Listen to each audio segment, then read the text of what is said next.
Good evening and welcome to Left, Right and Centre. I'm Sanket Upadhyay. We have a very special guest today, Union Minister Nitin Gadkari.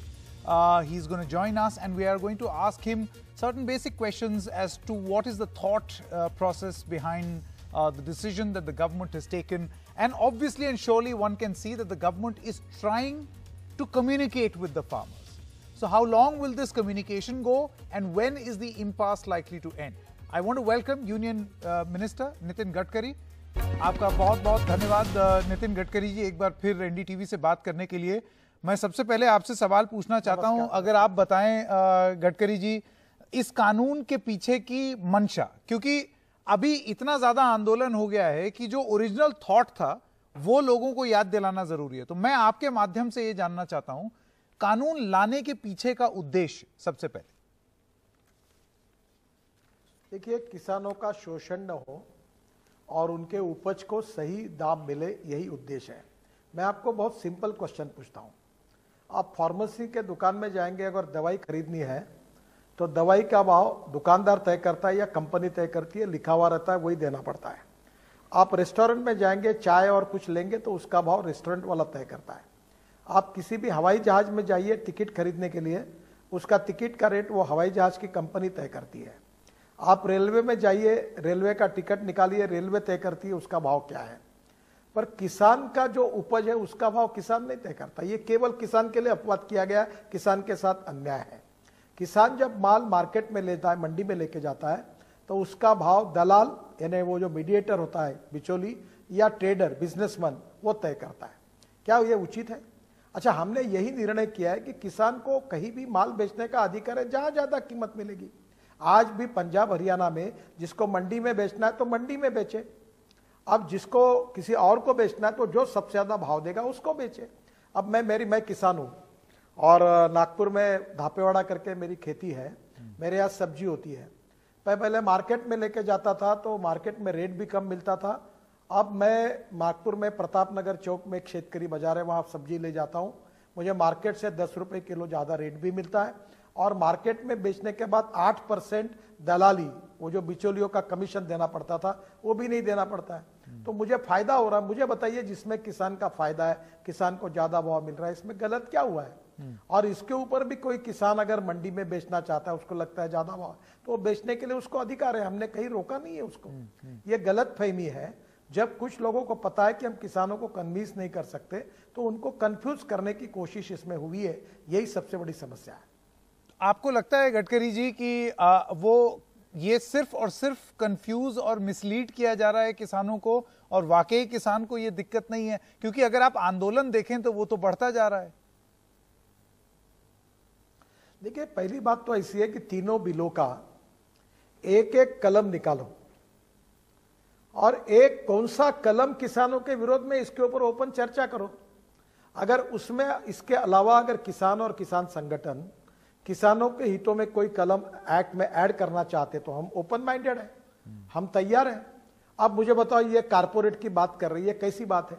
अगर एक आधी company हमारे MSME में अगर industry अच्छी नहीं चल रही है, बंद पड़ गई, तो दूसरा आदमी आता है, वर्किंग कैपिटल डालता है, रॉ मटेरियल लाता है, इंडस्ट्री चालू होती है, फिर उसका कर्जा भी चुकाता है और इंडस्ट्री भी चालू होती है, रोजगार भी होता है.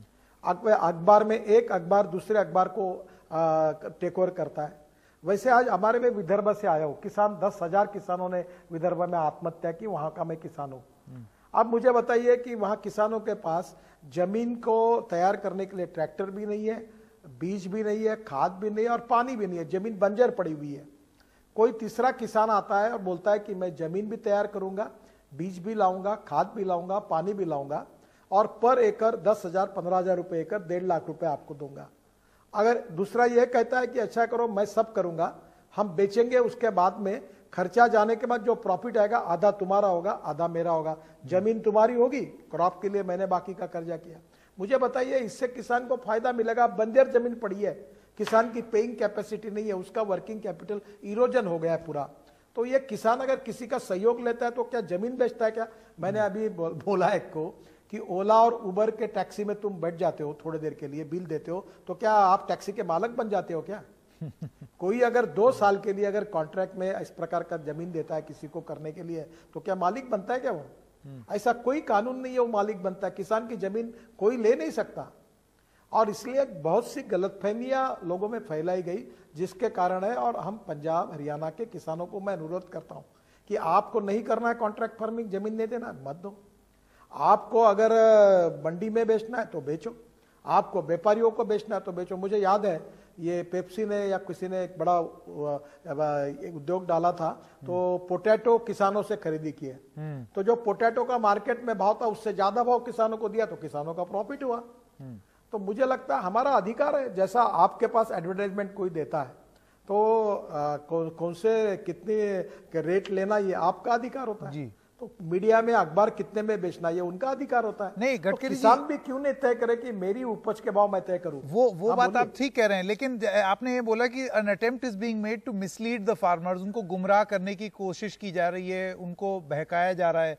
लेकिन किसान संगठनों का ये मानना है कि ये समझाना बुझाना अगर सरकारी कर लेती तो ज्यादा बेहतर होता। ऐसा क्यों है कि कानून आ जाने के बाद सरकार बात कर रही है, उसके बाद सरकार के पट खुले हैं? अगर पहले ये बातचीत हो जाती तो हो सकता है किसानों का आशीर्वाद भी रहता। मुझे बताइए, पार्लियामेंट के दोनों सदनों में इसके ऊपर चर्चा हुई, लोगों ने अपनी बातें रखी, कुछ सुझाव लिए गए, और इसके ऊपर भी आज भी हमारे कृषि मंत्री कह रहे हैं कि इसके बाद आज भी आपके कुछ सुझाव है, कोई कलम में आप बदल करना चाहते हैं तो हमें कन्विंस करो, हम तैयार है, ओपन माइंडेड है। मुझे बताइए, हमने कहा रिजिडिटी बताई है। और दूसरी बात, सब किसानों के लिए और किसान संगठन के लिए हम नहीं कहेंगे, पर मैं आपको एक बात पूछता हूं। हमारे गढ़चिरौली जिला नागपुर के पास है, विदर्भ में, वहां नक्सलाइट मूवमेंट को सपोर्ट करने वाले एक व्यक्ति को कार्रवाई हुई, कोर्ट ने भी उसकी जमानत नहीं की। उसका फोटो इस आंदोलन में कहां से आया? उसका क्या संबंध है खेती से और किसान से? आपने टीवी पर बताया फोटो, जिसने एंटी नेशनल भाषण दिए, जिनका किसान से कोई डायरेक्ट इनडायरेक्ट संबंध है, उनके फोटो कहां से आए? तो मैंने ये कहा कि कुछ एलिमेंट इस किसान आंदोलन का और किसान संगठन का उपयोग करके, कुछ उनको बदनाम करके, कुछ एजेंडे को दूसरी तरफ ले जाने की कोशिश कर रहा है, जो किसानों का और किसान संगठन का एजेंडा नहीं है। उससे किसानों ने सावधान रहना चाहिए, इतनी बात है उसमें। नहीं गडकरी जी, ये क्योंकि आपने इस बात का जिक्र किया, मैं आपसे ये पूछना चाहता हूं, सिर्फ इसलिए कि एक पोस्टर दिख गया या वहां पर कुछ लोग इस तरीके के नारे दे रहे हैं तो ऐसा कंक्लूड कर लेना कि ये किसान आंदोलन पूरा ही बरगलाया जा रहा है या पूरा ही बहकाया जा रहा है उनको, और पूरा आंदोलन ही ऐसा है, ये आकलन कहां तक ठीक है? Because if you listen to certain comments, कुछ कमेंट्स ऐसे आते हैं जिसमें टुकड़े टुकड़े गैंग, खालिस्तान, ऐसे शब्दों का प्रयोग किसानों के लिए होता है। वहां पर इस बात को लेकर के भी रोष बहुत है। हो सकता है एक आधा हो, लेकिन सबको क्यों ऐसे लेबल दें? हाँ, पहली बात तो ये बिल्कुल सही है कि ऐसा आकलन निकालना नहीं चाहिए। ये आप जो कह रही हो बिल्कुल सही है और सरकार इससे सहमत है। हम इतना ही कह रहे हैं, जो गलत अर्थ उसका लगाया गया कि कुछ ऐसे तत्व है जो आंदोलन का फायदा लेकर इसमें घुसने की कोशिश कर रहे हैं, और वो जो दिखा उसके ऊपर कहा है। और ये नहीं कि पूरे किसान और पूरे किसान के संगठन इस प्रकार के हैं, ऐसी बात न सरकार ने कभी कही है, न सरकार का ये मत है। पर एक बात जरूर है कि जो फोटो दिखाए गए, जिनका किसानों से, किसानों के समस्याओं से डायरेक्ट इनडायरेक्ट कोई संबंध नहीं, तो कुछ लोग इसको गलत फायदा लेने की कोशिश कर रहे हैं। उससे किसानों ने सावध रहना चाहिए। इसके ऊपर वो टिप्पणी की गई थी, पूरे किसान आंदोलन और पूरे किसानों के बारे में नहीं थी। जी गडकरी साहब, एक चीज जो किसानों की तरफ से, और मैं आपसे सिर्फ वही सवाल पूछ रहा हूं जो कि पिछले कुछ दिनों में किसानों ने हमारे टेलीविजन चैनल के माध्यम से बोला है, उनका यह मानना है कि एक विश्वास की कमी है, there is a trust deficit, भरोसे की कमी। जैसे एक सज्जन ने यह बोला कि आप किसान का दिल जीत लीजिए तो वो आपको गुड़ देगा, लेकिन अगर आप उसके भरोसा नहीं जीत पाएंगे तो वो गन्ने की एक एक डंठल के लिए लड़ाई करेगा, और ये लड़ाई वही है। आपको लगता है कहीं ना कहीं सरकार वो विश्वास जीतने में कम रह गई? पहली बात तो मैं बताता हूं कि गन्ने की बात कर रहे हैं, मैं गन्ना उत्पादक किसानों में 3 चीनी मिलें चलाता हूं। मेरे क्षेत्र में किसान आत्महत्या कर रहे हैं। मुझे बताइए, 6 साल में गन्ने के जूस से, बाद में मोलाइसिस से, बी मोलाइसिस से इथेनॉल बनाकर किसानों को ज्यादा भाव देने का काम किस सरकार ने किया? हमारे 6 साल में मोदी जी के नेतृत्व में हमारी सरकार ने किया। अभी हमारे पास 280 लाख टन चावल है, गोडाउन में रखने के लिए जगह नहीं है। चावल से, मक्के से इथेनॉल बनाने की अनुमति दी। आज 20,000 करोड़ की इकोनॉमी 2 लाख करोड़ की बनाकर हम किसानों को 1 लाख करोड़ किसानों के पास पहुंचाएंगे और 8 लाख करोड़ का जो पेट्रोल डीजल और क्रूड ऑयल का इंपोर्ट है वो कम करेंगे और 2 लाख करोड़ की बायोफ्यूल की इकोनॉमी बनाएंगे। ये क्या किसानों के हित में नहीं है? क्या हमारे 6 साल हमारे आने के पहले कांग्रेस की सरकार में क्या हुआ? राम नाईक और अटल बिहारी वाजपेयी ने शुरू किया हुआ इथेनॉल बंद पड़ा था। शरद पवार साहब कृषि मंत्री थे, मैं उनको मिलता था, वो कन्विंस थे, पर उनकी बात उस समय यूपीए सरकार में नहीं मानी गई। और मोदी जी आने के बाद हमारी सरकार ने यह करके दिखाया और इतना बड़ा चेंज किया। हवाई जहाज का ईंधन भी किसान तैयार करेगा, हम बातों में नहीं, यह करके दिखा रहे हैं। अब ये सब चेंजेस करके एग्रीकल्चर में रिफॉर्म लाकर हम किसानों को सेटल कर रहे हैं। हमने हमारे, आप देखो इंटरनेशनल प्राइस, शक्कर की इंटरनेशनल प्राइस 22 रुपए किलो है और हम 34 रुपए किलो के भाव से गन्ने का भाव दे रहे। अब मुझे बताइए कितना बड़ा, पिछले साल हमने 60 लाख टन शुगर एक्सपोर्ट करने के लिए 6,000 करोड़ का इंसेंटिव दिया 10 रुपए किलो का, ताकि किसान को अच्छी तरह भाव मिले। अब मुझे बताइए कि हर चीज में हमने जो भी निर्णय एग्रीकल्चर रिफॉर्म किए उसका केंद्र बिंदु किसानों का हित यही रहा है। और इसलिए अगर हम आपस में चर्चा करेंगे, संवाद करेंगे तो काम होगा। मैं आपको बताता हूं, जब संवाद नहीं होता तो विसंवाद होता है और विसंवाद जब होता है तो वितंडवाद होता है। मैं किसान संगठन क्या होता है गडकरी साहब? आह्वान करूंगा कि जब संवाद नहीं होता तब क्या होता है? जब विसंवाद होता है और विसंवाद जब होता है तब वितंडवाद होता है, झगड़े होते हैं। तो मैं ये चाहता हूं कि ये सब करने के बजाय संवाद करें, बातचीत करें, आगे आए। तो गडकरी साहब यही तो किसान भी कह रहे हैं। ये कानून लाने से पहले अगर आप संवाद कर लेते, had there been communication in the first place, तो ना मिसकम्युनिकेशन ना होता, ना झगड़ा होता। ये तो कानून आ जाने के बाद सब चर्चा शुरू हुई है, यही उनका सबसे बड़ा पेन पॉइंट है। देखो, लोकतंत्र में संसद में किसानों के प्रतिनिधि है, सभी पार्टी के प्रतिनिधि है। बिल आया तो सभी लोगों ने चर्चाएं की और अगर इसके ऊपर भी कोई उस समय किसान चाहते तो उनसे भी चर्चा करने में क्या अड़चन है? हमारा कोई वेस्टेड इंटरेस्ट थोड़ी है। हम 100% किसानों के लिए समर्पित है। देश के गांव, गरीब, मजदूर, किसान का विकास हो, ये हमारी प्राथमिकता है। और दीनदयाल उपाध्याय जी का अंत्योदय हमारा मिशन है। और इन गरीब, सोशली, इकोनॉमिकली, एजुकेशनली बैकवर्ड, ये किसानों के लिए, उनके भविष्य को बदलने के लिए हमारी ईमानदारी से कोशिश है। अगर इसमें कुछ कमियां होगी तो वो सुझाव दें, हम उसको सुधारने। नहीं गडकरी साहब, इसमें मैं आपसे ये पूछना चाहता हूं, आपने बोला कोई कमी होगी तो उसको सुधार लेंगे। ये बिल आया, लॉ बना और लॉ बनने के कुछ महीने बाद ही सरकार ने इसमें 6-7 अमेंडमेंट्स या संशोधन के बारे में बात कर दी है। एक राय ये है कि अगर ये इतना ही अच्छा बिल था तो सरकार को ये क्यों महसूस हुआ कुछ ही महीने में कि चलो भाई इसको बदलें, यानी कि कोई कमी रह गई? भाई 6-7 नहीं और 10 करेंगे। अमेंडमेंट करना कोई गलती नहीं है। हाँ। हम कोई परफेक्ट बनाया हमने, ऐसा हमने दावा नहीं किया। अब ये किसान संगठन, किसान हमारे पास आएंगे और इसमें कोई अच्छे सुझाव देंगे तो और अमेंडमेंट सुधारेंगे। हम कोई पक्के नहीं है, हम किसी प्रकार पे रिजिड नहीं है, हम फ्लेक्सिबल है। हम जो भी अच्छी बात आएगी, आप भी सुझाओगे, किसान सुझाएगा, किसान संगठन सुझाएंगे, उसके लिए अमेंडमेंट करने के लिए तैयार है, ओपन माइंडेड है। और जब अच्छे सुझाव आए तो 6-7 हमने किए, आगे भी करेंगे, कोई प्रॉब्लम नहीं है। कुछ किसान संगठनों का ये कहना गडकरी जी की हमारी जो डिमांड है उसको बस माना जाए और डिमांड ये है कि इसको रिपील करें। आपको लगता है कि रिपील कर देना चाहिए? उनका ये कहना है जब आपने इतने अमेंडमेंट्स करने की बात कर ली है, इसका मतलब ढंग से सोचा नहीं, तो रिपील करिए और रीएनेक्ट कर दीजिए। पहली बात तो ऐसी है कि जो कानून बनता है वो एक्ट होता है, उसमें जो 1, 2, 3, 4 ऐसे कलम होते हैं, फिर उसके अंदर में A, B, C, D, E होते हैं। तो मैं ये मानता हूं कि हर रूल्स पर किसान जिनको एक्सपर्ट मानते हैं वो टीम और हमारी टीम बैठ के चर्चा करें और जो भी कन्विंस करे कि इसमें किसान का अहित हो रहा है तो हम लोग ओपन माइंडेड है, हम उसके लिए जरूर चर्चा करने के लिए तैयार है, बदलने के लिए तैयार है। पर एक्ट की चर्चा पब्लिक डिबेट के जैसी नहीं हो सकती। एक्ट की चर्चा पॉलिटिकल पार्टी के मीटिंग जैसा भाषण नहीं हो सकता। एक्ट की चर्चा कलम वाइज होती है और एक एक कलम की चर्चा करके वो हित में है कि नहीं है, ऐसा बैठकर अगर हित में है तो रखेंगे, हित में नहीं है तो निकाल देंगे और वो कहेंगे वो नए कलम जोड़ देंगे। तो हम लोग तैयार हैं इसके लिए और फिर पार्लियामेंट में जाएंगे और तो आप इनवाइट कर रहे हैं कि दोबारा इसी तरीके से, सिलसिलेवार तरीके से, क्रम अनुसार किसान आए और बताएं कि उनको कौन सा क्लॉज नहीं पसंद है और वो बदले में क्या चाहते हैं। मैं नरेंद्र तोमर जी को सुझाऊंगा कि लैपटॉप पर पूरे टीवी स्क्रीन पर एक एक कलम को रखकर, हिंदी में उनकी भाषा में रखकर, उनके एक्सपर्ट और ये बैठकर एक एक कलम सोचे ये क्या है। जैसे मैंने कहा कि मंडी में बेचना है तो मंडी में बेचो, व्यापारियों को बेचना तो जहां बेचना है जहां बेचो, आपको अधिकार है। एमएसपी के बारे में हमने लिख के रखा है कि हमारी कमिटमेंट है, एमएसपी कभी नहीं कम होगी।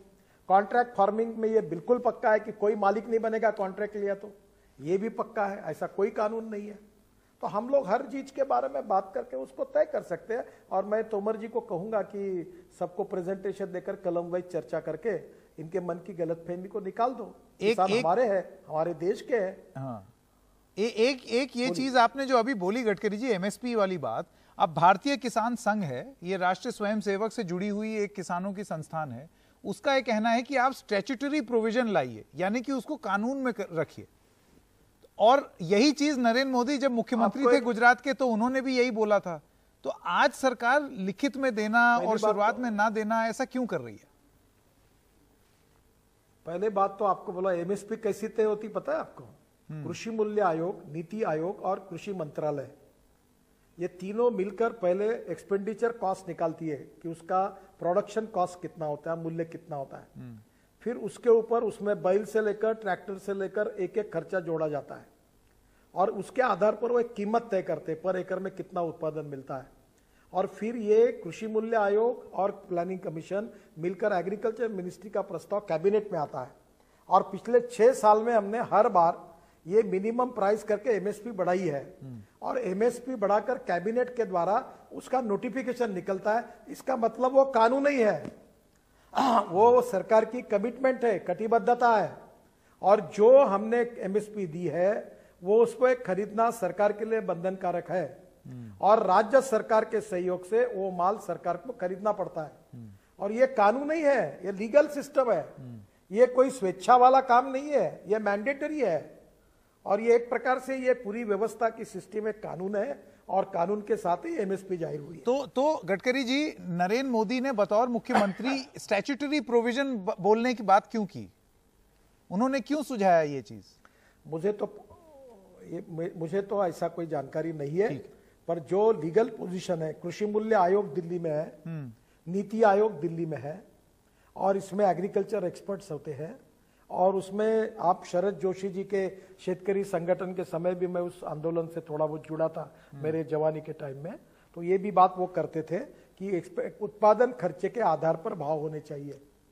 तो जो फाइनल मूल्य है वो उत्पादन खर्चे के आधार पर होना चाहिए। फर्टिलाइजर की कीमत, इंसेक्टिसाइड की कीमत, सीड की कीमत, मजूरी, इलेक्ट्रिक का बिल, ट्रैक्टर का डीजल, उसकी कैपिटल कॉस्ट, उसकी इंटरेस्ट कॉस्ट, ये सब कृषि मूल्य आयोग की बहुत बड़ी बिल्डिंग है। आप एक कार्यक्रम करिए, वो बताएंगे हर चीज का हमने मूल्य कैसे निकाला है। फिर उनके साथ नीति आयोग के लोग बैठते हैं, एग्रीकल्चर मिनिस्ट्री बैठती है, फिर वो एक कैबिनेट नोट मूव होती है, उसमें फाइनेंस से लेकर सब मिनिस्ट्री के ओपिनियन आते हैं। फिर कैबिनेट नोट प्रधानमंत्री जी और हमारे कैबिनेट के सामने आती है, फिर हम उसको मंजूर करते हैं, फिर उसका नोटिफिकेशन निकलता है, उसी को मतलब है कानून। और वो नोटिफिकेशन सब राज्यों में जाता है और उस मिनिमम प्राइस एमएसपी में, मिनिमम सिक्योर्ड प्राइस, उस पर खरीदना सरकार के ऊपर बंधनकारक होता है। और भारत सरकार ने अभी जो तेल बिया खरीदी किया था सोयाबीन मध्य प्रदेश में, कभी हमने दाल बिया खरीदी किया था, उसके पैसे भारत सरकार ने दिए हैं और उसका लॉस भारत सरकार सहन करता है। पर गडकरी जी, ये तो एपीएमसी की जो मंडी है उनके लिए होगा ना, ये जो प्राइवेट मंडी आएंगी उन पे थोड़ी लागू होगा ये आपकी सारी मेहनत।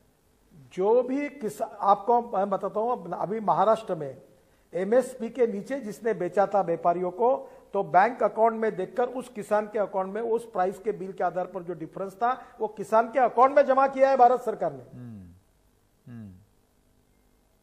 जी गडकरी जी, 2 सवाल जल्दी से, उसके बाद आपको भी आगे जाना है, आपकी मीटिंग है। सबसे पहली बात, आप विपक्ष की भूमिका किस तरीके से देखते हैं इस पूरे आंदोलन के दौरान?